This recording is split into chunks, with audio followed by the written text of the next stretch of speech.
নগদ থেকে কিভাবে মোবাইলে টাকা রিচার্জ করতে হয় সেটা অনেকেই জানেন না।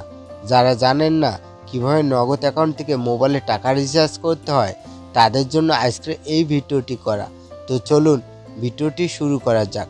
ভিডিওটি ভালো লাগলে অবশ্যই ভিডিওতে একটি লাইক করে দিবেন এবং সাবস্ক্রাইব করে রাখবেন।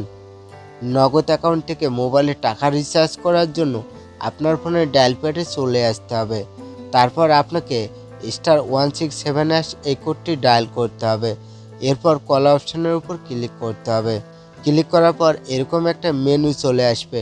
এখানে দেখুন 3 নম্বরে মোবাইল রিচার্জ বলে একটা অপশন দেওয়া আছে। তাই আপনাকে মোবাইল রিচার্জ করার জন্য নিচে 3 নম্বরটা লিখে দিতে হবে। লিখে দেওয়ার পর সেন্ডের উপর ক্লিক করতে হবে।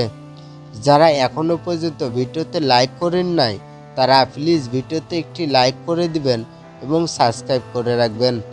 তারপর এখানে দেখুন সিলেক্ট অপারেটর, আপনি কোন অপারেটরে টাকাটা রিচার্জ করতে চান।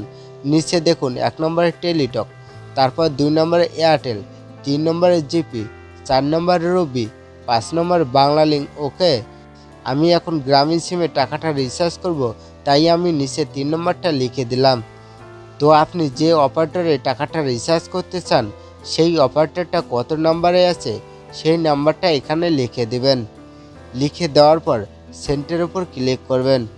ক্লিক করার পর এখানে দেখুন সিলেক্ট অ্যাকাউন্ট টাইপ, আপনার সিমটি প্রিপেড নাকি পোস্টপেড সেটা সিলেক্ট করবেন। তো আমার সিমটি প্রিপেড, তাই নিচে 1 নম্বরটা লিখে দিলাম। লিখে দেওয়ার পর সেন্ডের উপর ক্লিক করব।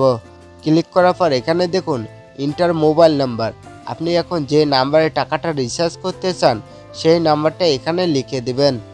লিখে দেওয়ার পর সেন্ডের উপর ক্লিক করবেন। ক্লিক করার পর এখানে দেখুন ইন্টার অ্যামাউন্ট, আপনি কত টাকা রিচার্জ করতে চান সেই টাকাটা এখানে লিখে দেবেন। তো আমি 30 টাকা রিচার্জ করব, তাই আমি এখানে 30 টাকা লিখে দিলাম। লিখে দেওয়ার পর সেন্ডের উপর ক্লিক করব। ক্লিক করার পর এরকম একটা মেনু চলে আসবে। এখানে আপনি নাম্বারটা চেক করে নেবেন এবং কত টাকা রিচার্জ করতে চান সেই টাকাটাও এখানে চেক করে নেবেন। ওকে, এখন আপনাকে আপনার নগদ অ্যাকাউন্টের পিন নাম্বারটা লিখে দিতে হবে। লিখে দেওয়ার পর সেন্ডের উপর ক্লিক করতে হবে। ক্লিক করার পর দেখতে পারবেন আপনার মোবাইল নাম্বারে টাকাটা রিচার্জ হয়ে গেছে। তো আজকের ভিডিও এই পর্যন্ত। আপনার কাছে ভিডিওটি কেমন লেগেছে তা অবশ্যই কমেন্ট করে জানাবেন। আর ভিডিওটি ভালো লাগলে অবশ্যই ভিডিওতে একটি লাইক করে দিবেন এবং সাবস্ক্রাইব করে রাখবেন।